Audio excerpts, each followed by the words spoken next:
This is Atlanta. On paper, it looks impressive. The skyline is massive, the airport is the busiest in the world, and its economy ranks among the top in the nation. But look a little closer and you'll find that the city's layout makes everyday life harder than it needs to be for many people. It practically functions like a giant collection of suburbs connected by highways, rather than an actual city. With a population density of just 3,800 people per square mile and only around 630 for the metro area, Atlanta is one of the least densely populated major cities in the US. For comparison, Paris, a city with nearly 4 times the population, fits into less than a third of Atlanta's total land area.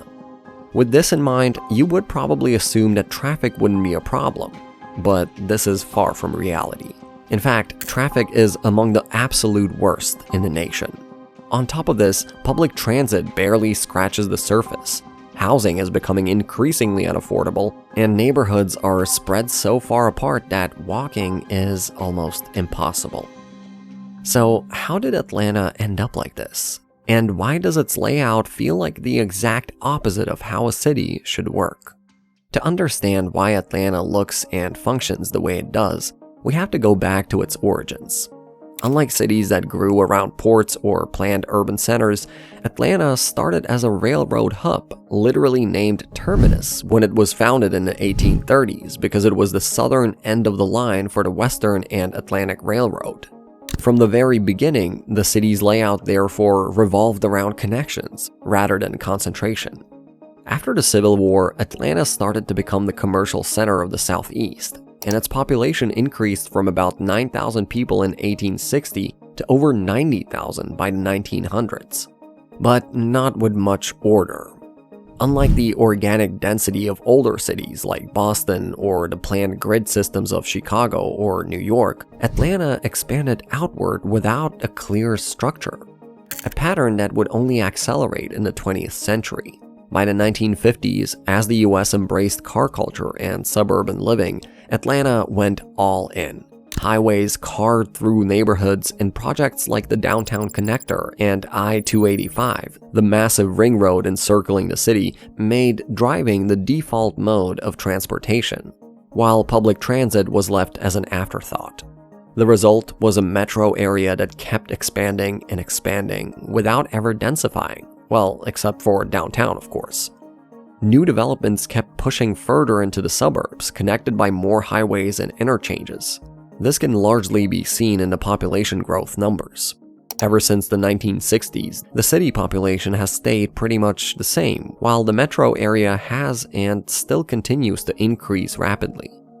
But what most people don't realize is the extent of the sprawl and its consequences.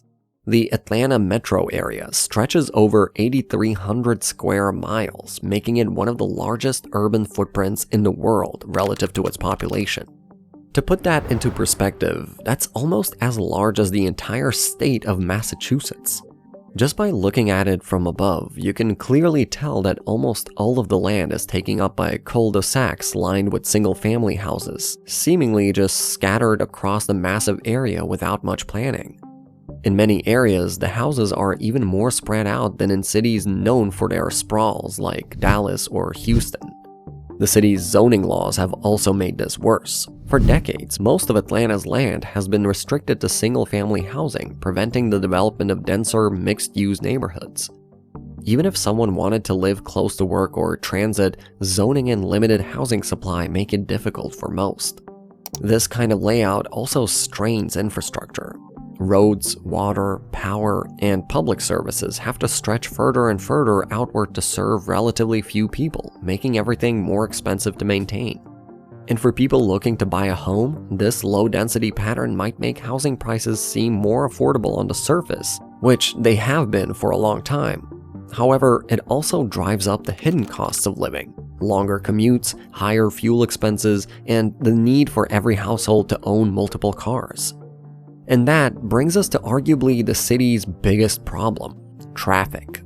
According to a study from this year, the average daily commute time is 31.3 minutes, while the average weekday congestion sits at around 5 hours. And it all adds up. Over the course of a year, the average driver loses about 65 hours to traffic delays. This makes Atlanta the 5th worst city for traffic in the nation, with it even moving up 3 spots from last year, and among the top 20 worst in the world. Atlanta's traffic isn't just caused by commuters heading in from the suburbs, though. The city also happens to be one of the country's biggest crossroads for both interstate and international commerce. According to a study by the American Transportation Research Institute, the city is home to 5 interchanges in the top 20 worst choke points for freight trucks in the country, with Spaghetti Junction being the absolute worst. Every day, thousands of semis pass through Atlanta on their way to somewhere else, using the city's highways as a through route for cross-country deliveries. On top of that, you have the constant stream of commercial traffic tied to Hartsfield-Jackson Atlanta International Airport, which I mentioned earlier is literally the busiest in the world, consistently serving over 100 million passengers annually. This only adds further pressure on the already strained roads, and it's all a product of the way the city has chosen to develop. When everything is so far apart and everyone drives, there's obviously going to be traffic at almost all times. And it's not easy to fix either. At this point, most people know that expanding highways almost always just offers temporary relief. And large-scale transit solutions are much harder to implement after decades of designing everything around a car. This leads directly into another problem, which is the lack of public transit. When MARTA, the Metropolitan Atlanta Rapid Transit Authority, was finally established in the 1970s, it was supposed to be the backbone of a modern regional transit system. But that plan never fully materialized. Many of the surrounding suburban counties like Cobb, Gwinnett, and Clayton voted against joining the system over fears of higher taxes and, in some cases, racial and economic prejudice. As a result, MARTA ended up serving only Fulton and DeKalb counties, even though Clayton recently joined, leaving most of the metro area completely dependent on cars. And as you can see in this map, MARTA operates just 4 rail lines, mostly radiating out from downtown. While these lines are generally seen as clean, reliable, and well used by those who can access them, their reach is quite limited. The system doesn't extend to major job centers like Alpharetta or Marietta and other large areas of the region. While it does connect to the airport, which is a big plus, it doesn't reach the industrial and logistics zones that surround it, which are some of the largest employment hubs in the region. For a metro with over 6 million people, that's astonishingly limited coverage. All of this adds up to a city that, for all its size and economic power, struggles to function efficiently. It's a city built to move cars, not people.